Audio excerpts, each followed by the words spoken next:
Bharat New Zealand ফাইনালের ফল ঠিক করে দিতে পারে যে 5টি ফ্যাক্টর, সেগুলি তুলে ধরব আজকে।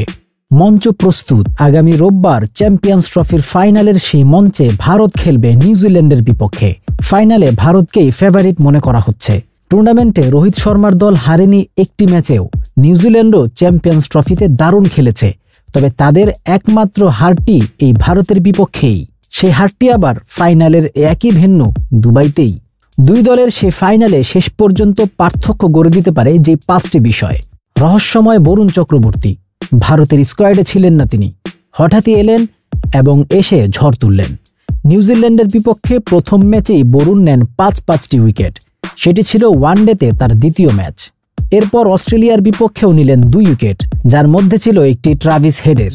মাত্র 3টি ওয়ানডে খেলা এই স্পিনারই ফাইনালে ভারতের তুরুপের তাস হতে পারেন, এটাই জানালেন নিউজিল্যান্ডের কোচ। এদিকে রবীন্দ্র ও উইলিয়ামসনের শুরু। লাহোরে দুজনেই সেঞ্চুরি করেছেন। কেইন উইলিয়ামসন ও রাচিন রবীন্দ্রের সেই সেঞ্চুরিতেই দক্ষিণ আফ্রিকার বিপক্ষে বড় স্কোর গড়েছিল নিউজিল্যান্ড। দুজনের খেলার ধরন ভিন্ন। উইলিয়ামসন যেখানে রোয়েশ হয়ে উইকেটে থাকেন, সেখানে রবীন্দ্র খেলেন ব্যাট চালিয়ে। এই দুই ভিন্নধর্মী ব্যাটসম্যান ফাইনালে কেমন করেন তার উপরে নির্ভর করবে অনেক কিছুই। এদিকে রোহিতের ছোট ইনিংসের বড় প্রভাব ফেলতে পারে ফাইনাল ম্যাচটিতে। বড় রান পাচ্ছেন না রোহিত শর্মা। ইংল্যান্ডের বিপক্ষে ঘরের মাঠে ওয়ানডে সিরিজের মাত্র একটি সেঞ্চুরি করার পর বিগত 5টি ইনিংসে তার সর্বোচ্চ রান 41।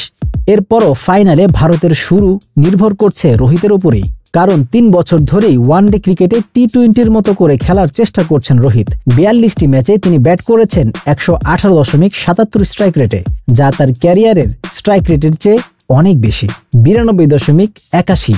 তাই উইকেটে কিছু সময় রোহিত টিকে গেলে উড়ন্ত শুরু পেতে পারে ভারত। আর রোহিতের তৈরি করা মঞ্চে পারফর্ম করার মতো বাকিরা তো আছেনই। হেনরি থাকছেন নাকি থাকছেন না? টুর্নামেন্টের সর্বোচ্চ উইকেট শিকারী ম্যাট হেনরি 4 ম্যাচে নিয়েছেন 10টি উইকেট। 2023 সাল থেকে আন্তর্জাতিক ক্রিকেটে সবচেয়ে বেশি উইকেট হেনরির। 66 ইনিংসে নিয়েছেন 136টি উইকেট। মানে অনেক দিন ধরেই একইভাবে পারফর্ম করে যাচ্ছেন এই পেসার। তবে ফাইনালে ভারতের বিপক্ষে তাকে নাও পেতে পারে নিউজিল্যান্ড। লাহোরে গত পরশু দক্ষিণ আফ্রিকার বিপক্ষে সেমিফাইনালে কাঁধে চোট পেয়েছেন এই ডানহাতি পেসার। দুবাইয়ের উইকেট হতে পারে রহস্যময় চরিত্র। ভারত শুরু থেকে এখানেই খেলেছে, নিউজিল্যান্ডেরও এখানে খেলার অভিজ্ঞতা আছে। ভারতের বিপক্ষে গ্রুপ পর্বের ম্যাচটি তো এখানেই হয়েছে। এখানের পিচ ধীর গতির, স্পিনারদের জন্য সহায়ক। অন্যদিকে পাকিস্তানের পিচগুলো ব্যাটসম্যানদের জন্য স্বর্গ। সেমিফাইনালে নিউজিল্যান্ড সেখানে চ্যাম্পিয়ন্স ট্রফির রেকর্ড 362 রান তুলেছিল।